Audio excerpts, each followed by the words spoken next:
Welcome to the Lady and the Lizard Show.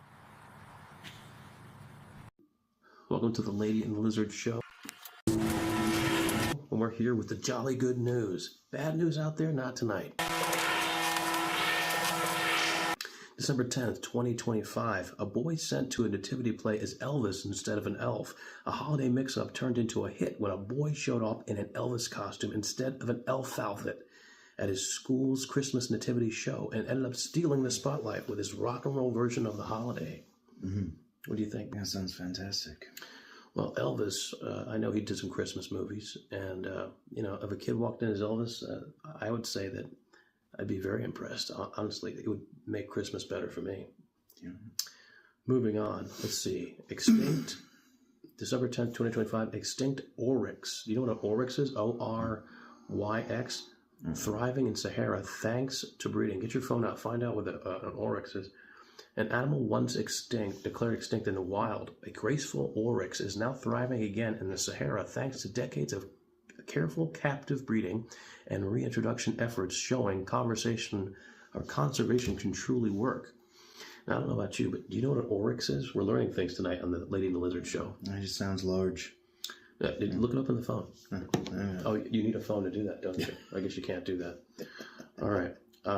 Let's see. We're learning tonight. A genetic mutation, December 11, 2025, could transform crops. Scientists reported a genetic twist that might let cereal crops fertilize themselves, potentially reducing the need for chemical fertilizers, a quirky scientific advance with a huge positive impact for farmers and planets. That makes me think of the movie Enemy Mine. You ever heard of that movie? Yeah. It has Louis Gossett Jr. and Dennis Quaid, and it's about an alien who actually is both sexes, and he inseminates himself, and Dennis Quaid has to deliver that baby. Himself.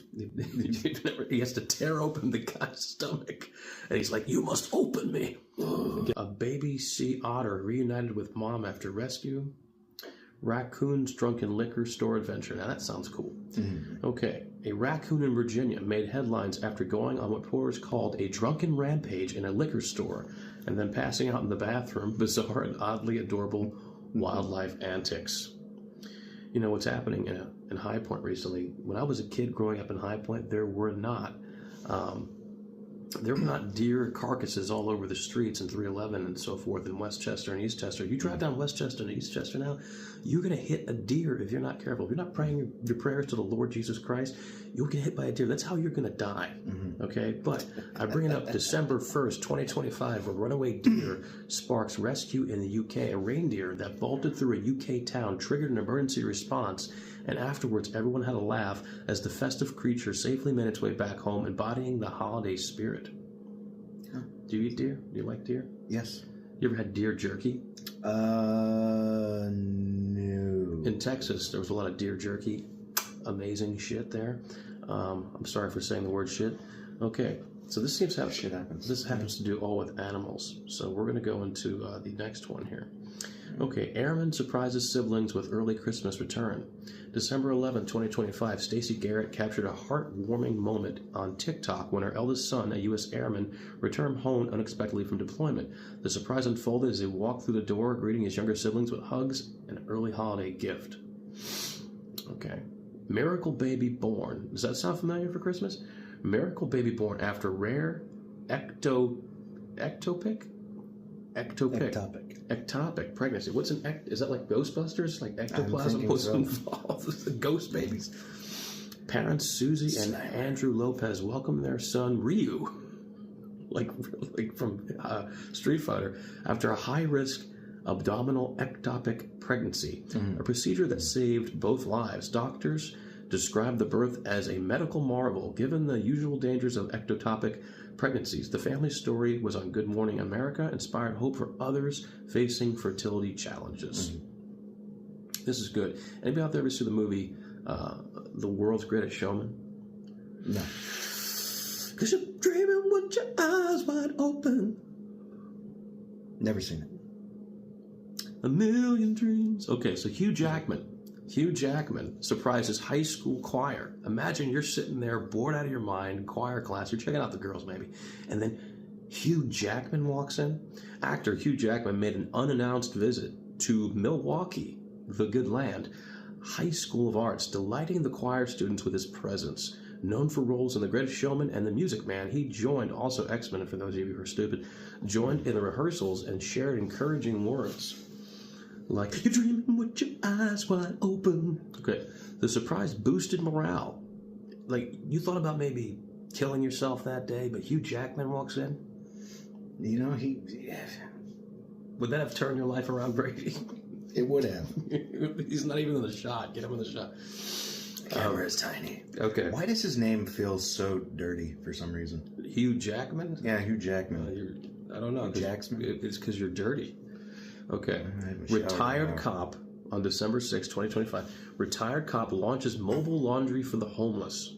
Former Maryland police officer Wade Milliard converted a bus into free laundry services called Fresh Step for unhoused people, also called the homeless. Inspired by a divine calling, after a domestic dispute call, he washed over 2,000 pounds of clothes in recent weeks. The initiative restores dignity and hygiene, proving small acts of service can transform lives. 900 acres returned to Yosemite. To Yosemite. It's very mighty. Yosemite Area Tribe. December 5th, 2025. The Southern Sierra Miwok Nation regained nearly 900 acres of ancestral and bordering Yosemite National Park after 175 years of displacement. The Hennes Ridge area includes a historic native trail and wildlife corridor reuniting the tribe with their homeland. This transfer highlights growing efforts in land-back movements and cultural preservation. You ever had your land taken from you, Brady? I just lost my apartment earlier this year. Yeah, it sucked. And see, that can happen for the white man, too. As a Native American myself, I have to say, I'm very disappointed to people. I disappoint them when I tell them I'm Puerto Rican. They can't handle that. They're like, we wanted you to be Native American, we wanted you to talk to horses and whisper to them, but you couldn't do it because He doesn't carry a you're knife, Puerto though. Rican. We don't work. we don't do things. Vast oyster reef revived off English coast, December 8th, 2025. Europe's largest restored oyster reef is set to emerge off Norfolk, England, with 44 million native oysters being reintroduced to the seabed. This project aims to revive a lost marine ecosystem, improving water quality and biodiversity.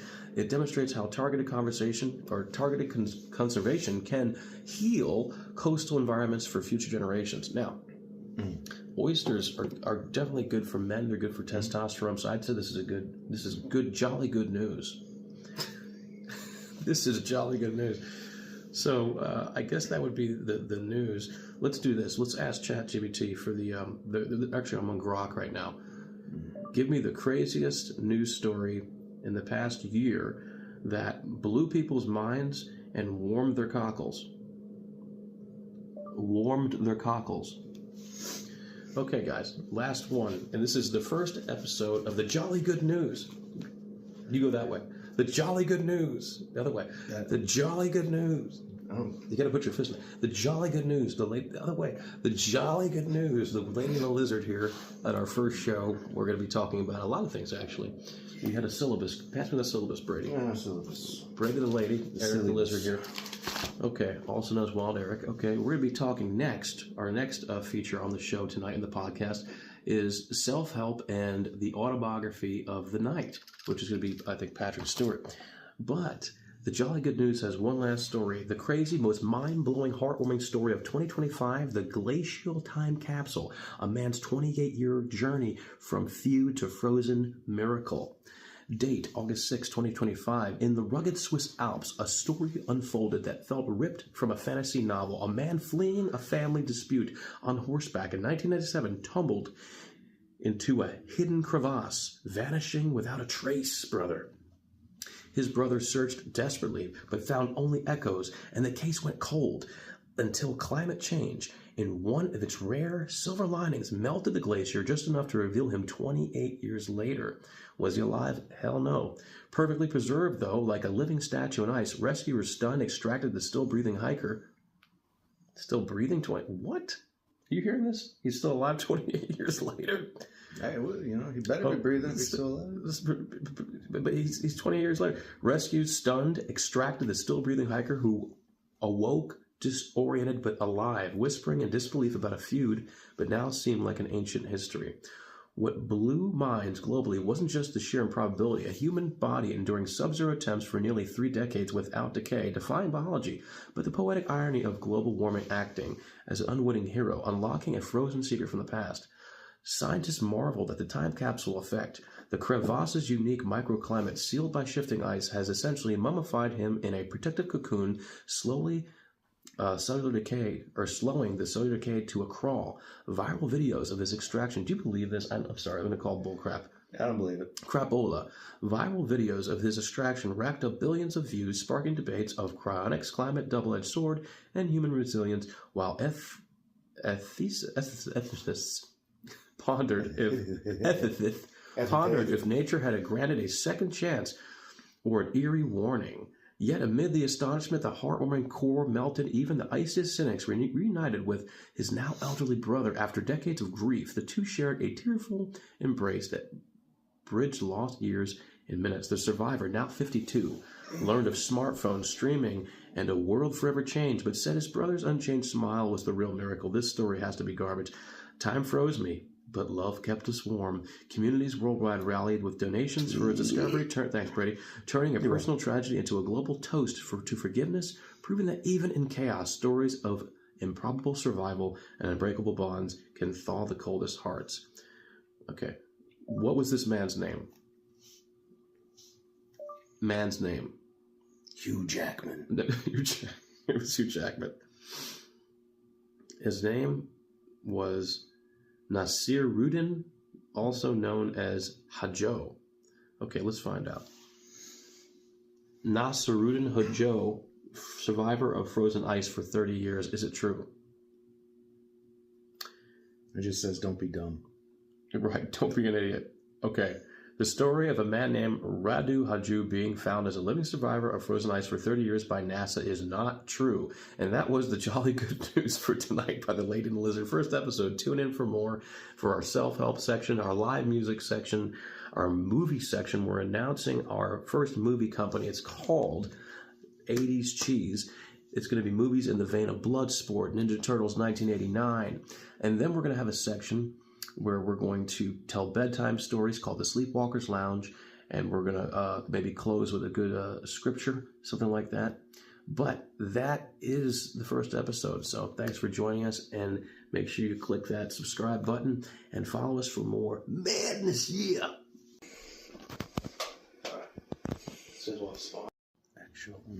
Hey, what's up, guys? Lady and the Lizard here. Lady Lizard Show. We're talking about Jim Rohn. This section of our show is about self-help. How you can do better in your life. Now, chapter 1 is called Unleash the Power of Personal Philosophy. The main idea here is Jim Rohn says your personal philosophy, the way you think about life, determines the level of success, wealth, and direction and happiness. If your thinking changes, your life changes. Okay? So you got to change what's going on inside your mind. Your philosophy shapes your future. What you believe guides every decision you make. Good decisions come from a good philosophy. It's like the setting of a sail. The wind's going to come upon us all, but how you believe is going to push you in the right direction based on your beliefs, okay?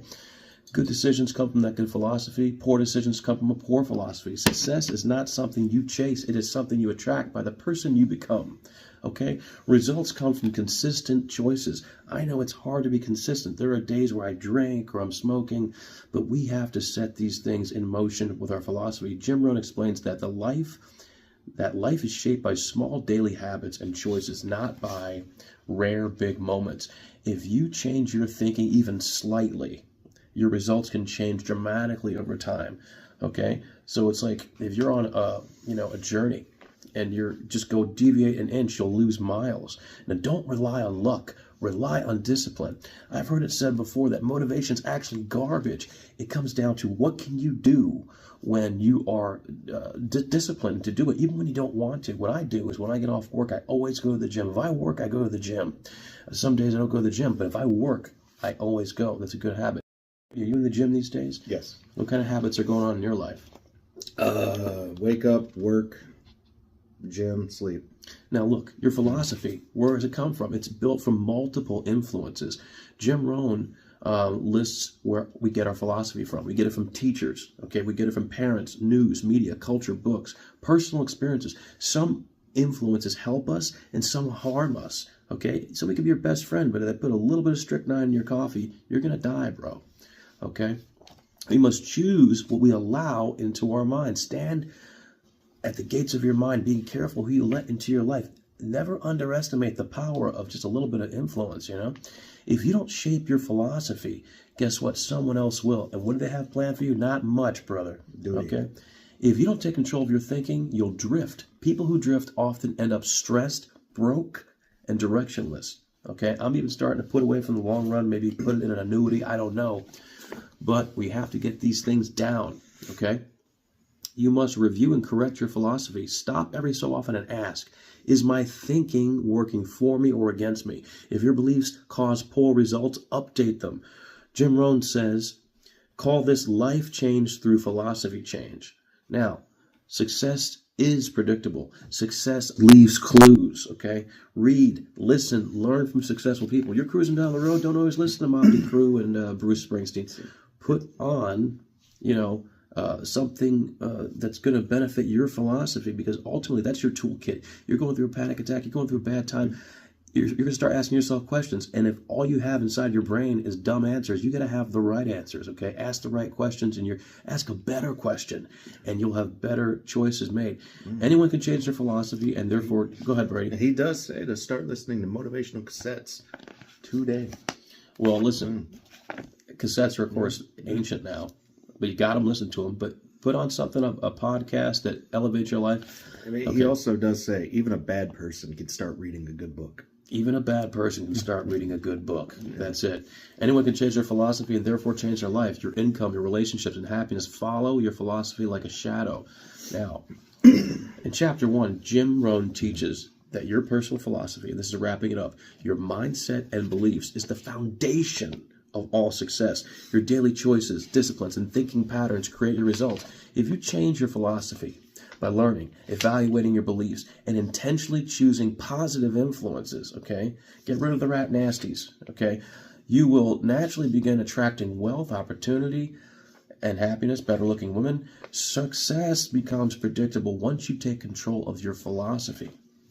And that is the book of the day for the self-help section. Jim Rohn, 7 Strategies for Wealth and Happiness. And thanks for tuning in to the Lady and Lizard Show. And our next section is going to be the autobiography of the week, which will be doing Patrick Stewart, Captain Picard himself. So tune in for that, and we'll be right back.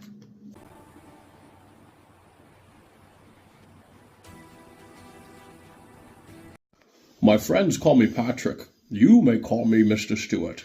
All right, everybody, Lady and Lizard back with Patrick Stewart autobiography. I was reading some of this book. I've got chapter 4 so far. And, he's always been a hero of mine since Star Trek The Next Generation. I got to say that learning about his humble upbringings in Yorkshire when he was a little boy, he didn't even have a toilet. He had to go outside to the outhouse where he would often creep out there and read books at night, candlelight, And his father was a military officer. Let's get into it. So he grew up in deep poverty in Yorkshire. Okay, I've never been to England. I know wants to go to England.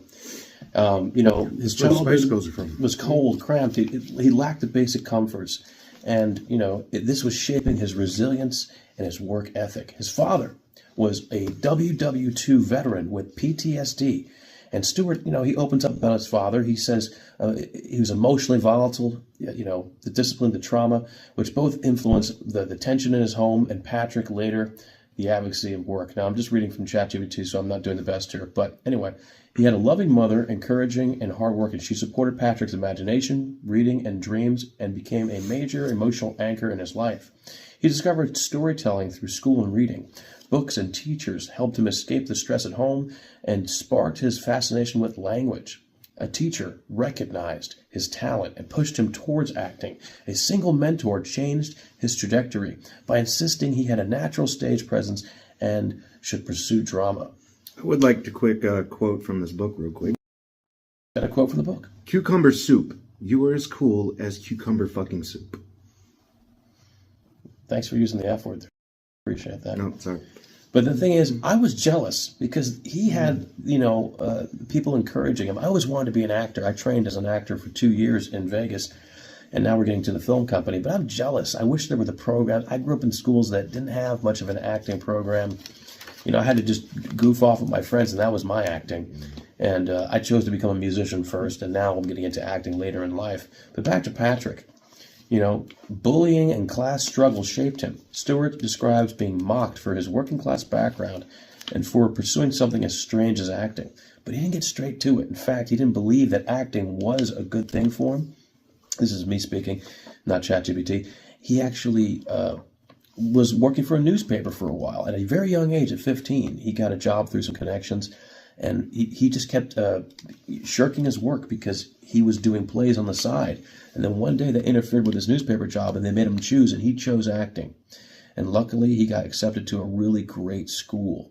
And he got the only person in the state, not the state, but in the region that was accepted. He got a full scholarship because this man, he had talent and he had also the right circumstances. But you can't blame your circumstances. Anyway, moving on. So he worked odd jobs to survive while pursuing acting. A newspaper boy, we talked about that, labor and other jobs taught him responsibility and gave him the grit that later defined his career. Okay, he entered drama competitions and began to stand out. Winning local competitions and performing recitations gave him an early recognition and belief in his abilities. He finally earned a place at drama school. This was the first major turning point of his life, launching him from a poor Yorkshire boy into the world of professional acting. Also, he had a woman, I believe her name was Lynn, that was a professional actress, and she was helping a lot of the different children in that time. She actually brought them to her house and gave them tutelage.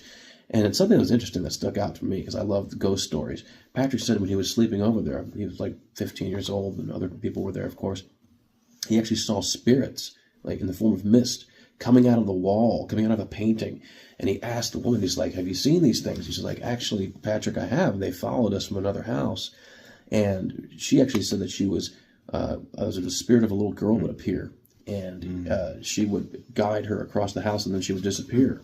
And then Patrick says, if you want to hear about his ghost stories in Star Trek The Next Generation, skip to chapter 11. But I haven't got there. I haven't got there yet. He also tells a story of some... a herd, actually, of the gangs of female steelworkers that one of his older stagehands told him about. Allegedly, on Friday nights after pubs closed, they walked down the center of the city streets singing at high volume and yelling belligerently at any man who gave them the stink eye. The stagehand told me that these women were known for administering severe beatings to guys that they didn't like the look of. Even the police stayed clear of them. A gang of women. Yes. Female steelworkers. Dude, there are some women I'm terrified of, honestly. There's some really tough girls like that. You ever see that show, with the women in prison? What was it called? The Animal. Orange. Orange is the New Black. I watched 5 seconds, turned it off. Great show. I saw every episode. And speaking of the Star Trek connection in that show, we have Catherine Janeway, also known as Kate Mulgrew. She played the Russian on that show, and fantastic job. We were big Star Trek fans, and but this is a great book, Patrick Stewart autobiography. But moving on about Star Trek, because why not? I heard that now the Star Trek that they're coming out with now is called Star Trek Starfleet Academy, which I think is going to be terrible. But it's got Paul Giamatti, Robert Picardo. But I heard that the reins are going to be taken away from them, and they're going back to the Star Trek movies. And the guys that brought us Spider-Man No Way Home, and they also directed Dungeons and Dragons, they're now taking over the Star Trek universe. I personally wish that Tarantino would have came through with the Star Trek movie he was working on, but that never manifested. Yeah, there weren't enough feet.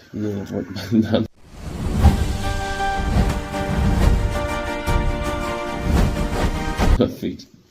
But anyway, our first episode here, talking about Patrick Stewart, we're going to be more organized in the future.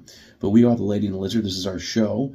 And the next part of our show, we'll be talking about our personal movie company that we're starting called 80s Cheese. And we have a film we're working on right now called The Treehouse Gang. More on that. But our next section, I don't want to jump the gun, not the movies. I apologize. The next section is our music of the week. where we either we're going to show you some of the music we've done. So let's do a quick jam. All right. So peace, love, hair grease, and my friends call me Patrick. You may call me Mr. Stewart. Have you seen me on film? Let's say I'm even greater in the theater.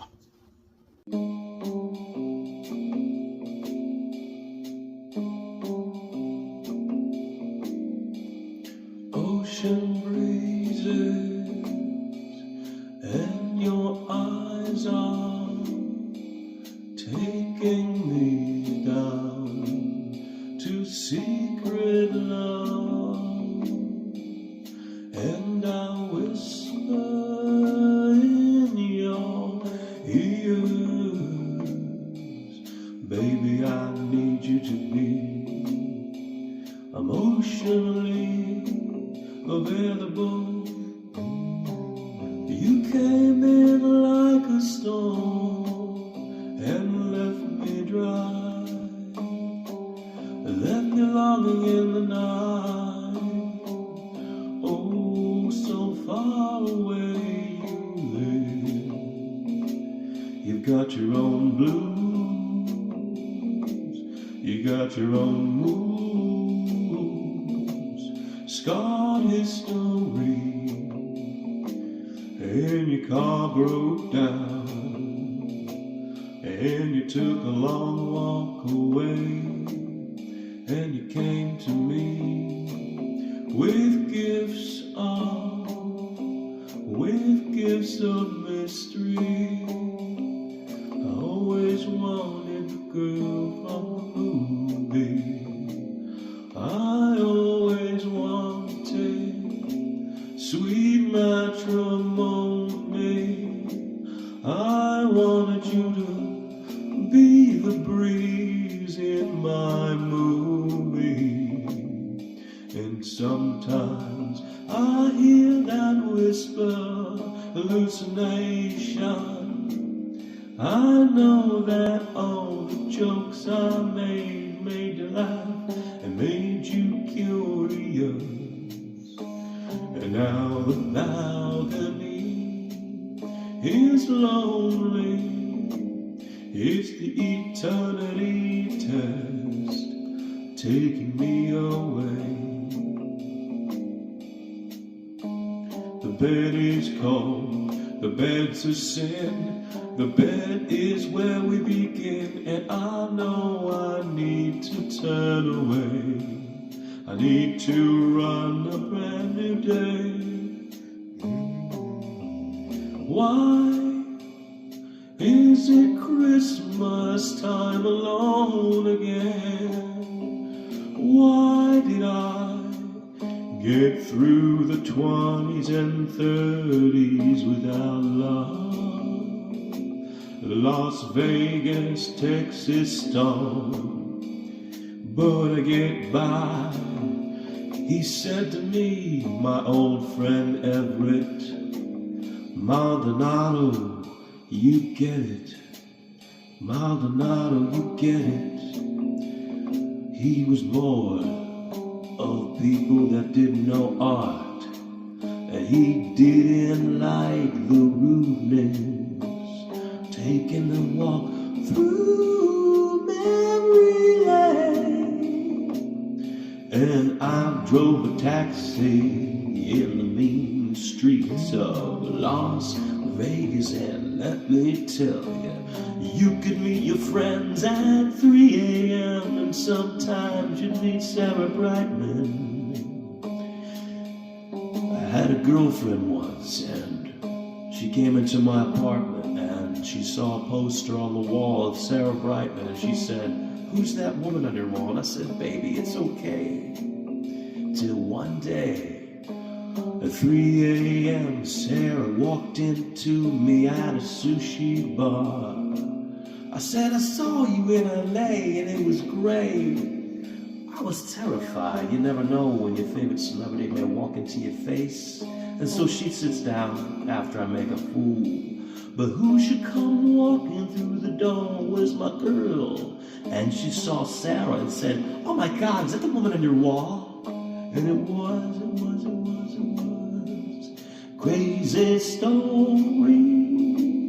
I've got some crazy stories. Gotta tell somebody my crazy stories. Oh yeah. So one day I wanna go to Japan and practice all these words I can. Sake with the ancient ones, sake with the special ones. Stay up late, watch 80s anime, oh yeah.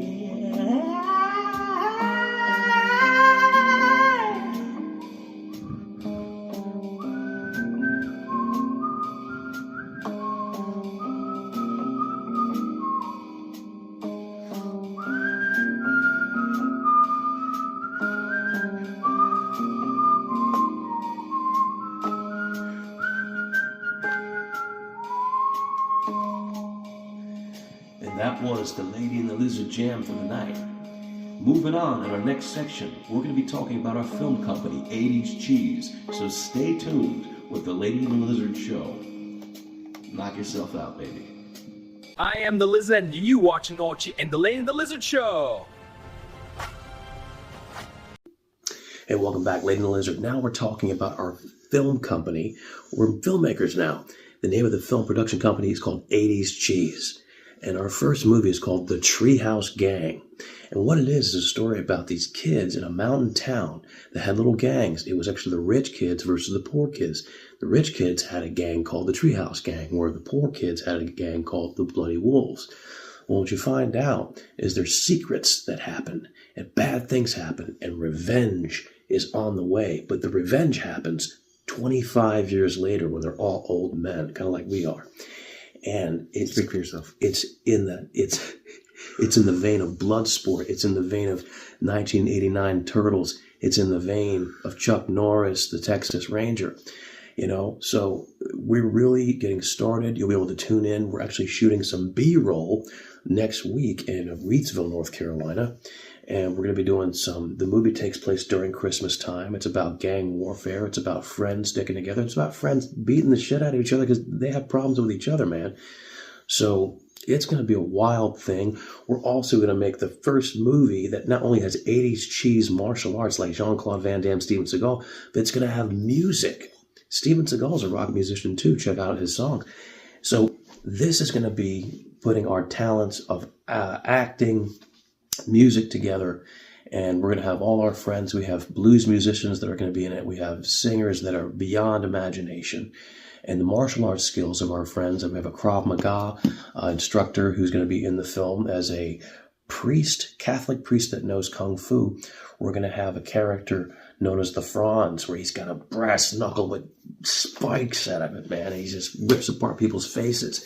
And then at the heart of it all, there is a good, solid, faith-based message.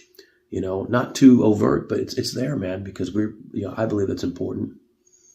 And so, Brady, how do you feel? Because we actually started a movie a couple years ago called The Sleepwalker's Lounge, and we shot in Las Vegas, and it went to poop.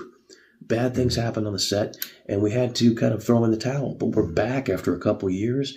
You know, being filmmakers and just starting out, we're so low budget, we have to borrow a lens from a good friend of ours. He's a professional filmmaker in Las Vegas, Daniel. Mm-hmm. And so I've seen some of his work. It's really good. Yeah, he worked with Michael Madsen, actually. Mm-hmm. But our hope is we're going to put out a movie every year. That's a guarantee, not a hope. Every Christmas, we're going to put out a movie. Every November, we put out a soundtrack for that movie, which is going to be phenomenal as well. So if you like independent movies, if you like the 80s cheese, you know, some of the greatest movies, let me tell you, No Retreat, No Surrender. I grew up in all the 80s cheese movies, you know, and I've showed I'm a cartoon now? What the crap? a couple of them. What is your favorite 80s movie? Oh, man, my favorite martial arts movie of all time has to be Bloodsport, man. I asked about the 80s, not the martial arts. Well, my favorite 80s His movie? favorite 80s movie. Well, I grew up on a lot of great stuff. I mean, the Ninja Turtles obviously was a big influence on me. You know, movies like, You know, I mean, I don't want to just go to Goonies or something like that, but Did you know they made a sequel to Goonies? they're working on one. Yeah, they made one. Like back in the day, it was for the NES. Oh, it was a video game. Yeah, Yeah. it was the official It sequel. was terrible because I played that video game and you went around with a yo-yo hitting people. And, you know, that's not believable. I couldn't get into that. It reminded me of Monster Party. That's a video game from the 80s. It's terrible. Well, it has moments. A little boy turned into a dragon when he ate a pill. Sound familiar? But I mean, we're here to tell you 80s Cheese Productions, you know, we're shooting the B-roll this month. Next month we're going to do some montages. And we're really going to, the beginning of the movie is really about drama. We're really trying to get you into the characters before we execute the martial arts action. Right? Brady plays a character named Ghosty, Yeah. who has his face mutilated, and he lives in a cardboard box castle. You know, and it's Writes songs in there. Yeah. but yeah, You know, finally have a place to live again. yeah, we have a friend of ours. She's a musician, going to be in the movie. Her name is Rachel Amick. She owns the Scale Street Music in Reidsville, North Carolina. If you're ever in the area, check it out. Best music store on the planet. And she's got instruments from Zimbabwe and weird stuff in there. And she's weird too. But we love her. She's gorgeous. And, you know, she's going to be the tough girl in the movie that kicks the crap out of robbers, mutilators, weirdos, you know. So we have a lot of female empowerment in this movie, but ultimately, there's love in it. It's romance. You know, we love movies. We grew up with a lot of great ones. You know, Trolls 2. Trolls. I didn't like Troll 2. You know, Troll 1 had Elaine from Seinfeld in it. I thought that was pretty cool. And the guy's name was Harry Potter. I mean, that's weird, right? But you know. I was in a taxi. I was a taxi driver in Vegas, and this guy told me once, if you want to be a good writer, write what you know. And I personally know 80s movies, you know, the action genre, Steven Seagal, all that great stuff, all those great times, Jeff Speakman, The Perfect Weapon, you know, I'm talking about 80s movie. I don't think it was 80s, but Hook came out in the early 90s. Yeah, So, early 90s. you know, we were influenced a lot by Army of Darkness and those cheesy type movies. Because I'm not really sure if we could even make a serious movie, but Slumber Party Massacre 2. it's going to be that guitar on the cover of Slumber Party Massacre. Almost had a guy made me that very model once, you know. But you know, we're looking forward to making this soundtrack include a lot of different you know 80s type sounds and things like that, but also the blues. We have blues master Blaine Ziegler. If you've never heard of Blaine Ziegler, look him up online. Amazing blues artist. Could be the best blues artist I've ever seen. And The blues suck, and he's the only good one. So that's a fact. That's a fact. The Doors had a little bit of blues influence, and the Stones, I love them. But, you know, orchestra music, we're going to have some orchestra music in it, and it's going to be vast and incredible. So please follow us. Remember the name 80s Cheese. That's our production company. And these movies are going to blow people's minds, one movie a year until we get to the top. I want to get, you know, once we get some credibility, I want to get a lot of the older actors like Lauren Avedon. I want to get him. I want to get, you know, Chuck Norris even. I'd like to even, you know, get some of these aging out wrestlers and put them in these movies and bring them back. Like much like I was very inspired by Cobra Kai. I think it's the greatest revival of the 80s we've ever seen as far as film and TV and all that. Very inspired by that. These guys are, they're older, but they stayed in shape and they really executed great martial arts power in this, in that TV show. You know, also very much influenced by fighting games. We grew up with games like Final Fight, Double Dragon, and we want to bring that element into, you know, I want people to feel like they're watching a side scroller at times. And we have a video game friend who owns a video game store called The Nerd Merchant in Thomasville, North Carolina. Go by the store, check him out. Terry's a great guy. Get you a great deal. You know, he doesn't like me being in there because I sometimes say weird things to the customers. But, you know, the time is coming for these great revivals of people who love the 80s movies. There's no more of that stuff being made. And then with a rated PG element, so the whole family can watch these things. and really inspire people to stay in shape. I told my friend Juice, who plays the Kung Fu Catholic priest in this, I said, hey, man, we need to do this because this is going to keep us in shape. You know, we have to be in good shape to execute these martial arts moves in our older years. So, man, I'm telling you, it's going to be the greatest adventure ever. These movies, one day we'll go, wow, I saw the beginning. I saw the Lady and the Lizard show, and they're talking about 80s cheese, you know. And so we're stepping into a world of AI. We're not going to use AI in the film other than just to blow something up or something because we don't have the money to blow things up or you know, we'd go to jail again and then we can't afford to go back to jail. But anyway, guys, follow the channel, okay? You'll see the Lady and Lizard show. We're going to do it every week. We've got the Jolly Good News. We've got, you know, self-help. We've got, you know, autobiographies. Special guests are coming. And we're going to have a bedtime story section at the very end of every segment. Tonight we'll be reading a special story from, well, I'm a writer. I've written a lot of weird stories over the years. We'll be sharing one tonight. But, you know, I just want to encourage any artist out there. You know, maybe you haven't touched your guitar in a while. Maybe you haven't touched the pen in a while or the laptop and They're too wrote busy something. touching themselves. Thank you for that perverted joke there. I try to stay unperverse. Brady, you know, he has trouble with that, but that's okay because we forgive here at the Cheese, what's the name of our company? 80s Cheese Production Company. And thanks for tuning in. We're hitting the 10-minute mark. And I told you a little bit about the movie. Please stay tuned. We love you. And follow your dreams, people. Or we'll steal your dream. That's it. Yeah. The Lady and the Lizard Show will be right back after this commercial break. You've heard of deodorant, now there's Reodorant. It can help you to smell bad again. Help yourself to some self-help. I'm Tony the Razor. Buy my new book. With sleeping sauce, you can put it on all your favorite food for a good night's sleep. And now back to the Lady and the Lizard Show. Hello and welcome to the Lady and the Lizard's story time. Today's story is called The Rain Dance. It was 1865, almost winter in the Old West. The sun was setting on a Sunday night. A young man was tied to a chair on top of a roof of a saloon. There was a Native American woman just in front of him, slowly dancing and chanting a soothing hymn. "Stop that stupid chanting, old woman. You have the voice of a pig," he demanded rudely. The old woman ignored him and just kept as she was. A peculiar young man he was, about 7 feet tall. He was Chinese, but he strangely had long blonde hair. A well-dressed older English gentleman walked onto the roof from a door.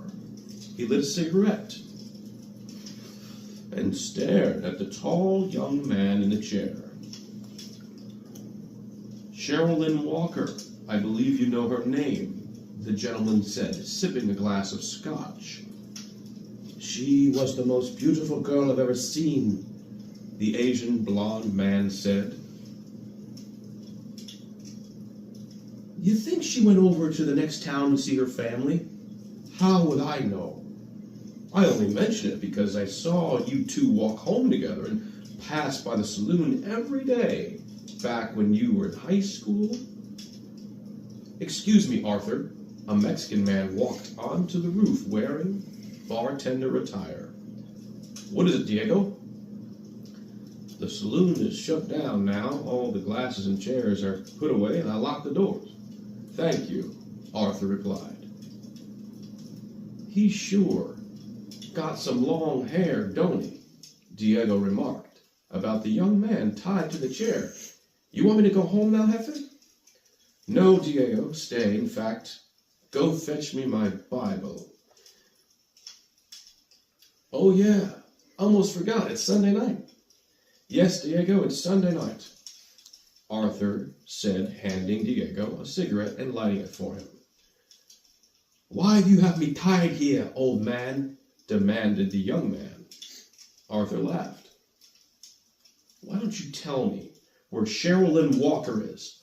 I'm holding you here until Sheriff Blaylock can come get you. I don't care that your father built the railroad in this town. I don't care that you teach the local rich woman to ride horses. Cheryl's gone missing, and I know you have something to do with it. My father will hear of this, Arthur, the young man assured him. What are you going to tell him? That I force you to listen to a Comanche woman sing her prayers until you went crazy? Said Arthur. You have me tied with ropes, you bastard. Shh. Take a bit of scotch. Have a drink. He held the glass to the young man's lips. The young man pretended to drink it and spit it back in Arthur's face. Diego, the Mexican bartender, walked back on the roof, holding the Bible, and he was smoking a cigarette. He took a seat next to Arthur. Arthur, being the proprietor of the bar, and I believe he was British, so perhaps I should use that accent. So this is Diego speaking, the Mexican bartender. So where were we in the scriptures last week, Arthur? We were in the book of Enoch, chapter 7.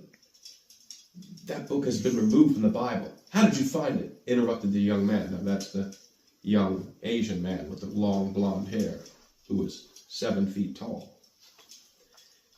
This is the Ethiopian Bible, son. It has a few extra books, he fired back at the young man. Now, if you please, Diego, please continue where we left off. So, Diego, the Mexican bartender, is reading from the book of Enoch. Yes, sir. Diego cleared his throat, and then they began to sin against birds, and against animals, and against reptiles, and against fish, and they devoured one another's flesh, and drank blood from it. Then the earth complained about the lawless ones. Stop there, Diego, said Arthur. Yes, Jefe. Do you know what that means, Diego? No, Jefe. But you know what it means, don't you, boy? He shouted at the young Asian man with blonde hair, 7 feet tall. He was suspicious. It matters not, the young man fired back. Be glad that the sheriff is on his way, you perverted thing. Arthur pulled out his pistol and pointed it at the young man's head. The moon slowly rose, and the young man became uneasy.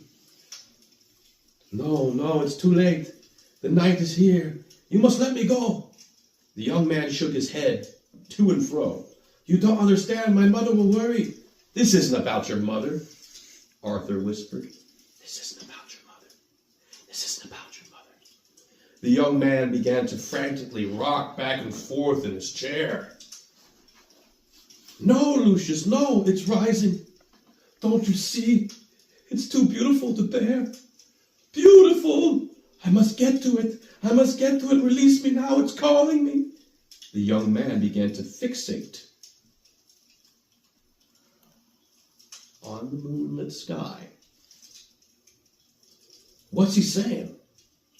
The moon is beautiful. Of course it's beautiful. It's a moon, amigo. Diego criticized him. Arthur spoke to the Comanche woman. Miss Hazel Fox, finish up your song now, As the old Comanche woman finished her singing, suddenly it began to rain. The young man began to convulse violently in his chair. He began to weep and cry like a rabid baby. You don't understand. I need to be on the moon. I need to go now, the deranged young man went on.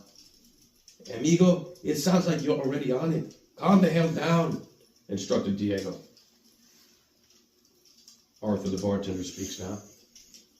Yeah, I bet I know why you like moons. Arthur stared into the boy with anticipation. I need its light! I need it! The young man began to squirm. Time slowed down. Something evil was about to transpire, and deep down they all knew it. Wide-eyed and frozen, they watched as strange wings tore out of the flesh of the boy's shoulders. The giant, gray, and dull wings. Santa Maria! Arthur, what is this boy doing? Cried Diego in horror and disbelief. The young man's chair fell over to the floor. His wings were struggling and frantically flapping. Ah, I need a light. I will fly to it. I must. He screamed and gurgled. Stand back, Diego. Arthur courageously shielded Diego. The young boy with the long blonde hair and Asian features began to metamorphosis into a giant Mothman. He burst through the ropes he was bound in and glided off the chair. He glared back at the men with enormous, glowing, ruby eyes.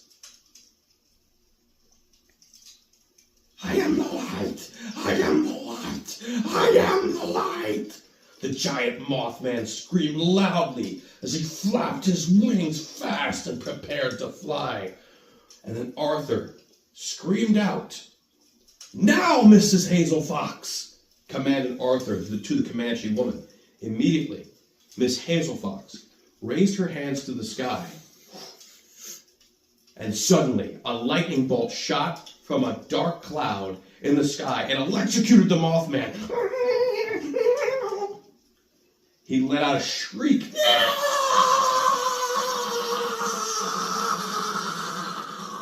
that seemed to last forever. A freakish lament of pain like no one had ever heard before. The Mothman fell past the roof and to the muddy ground. Diego, Arthur, and Miss Hazel Fox ran to the edge of the roof and peered over at all but bones now.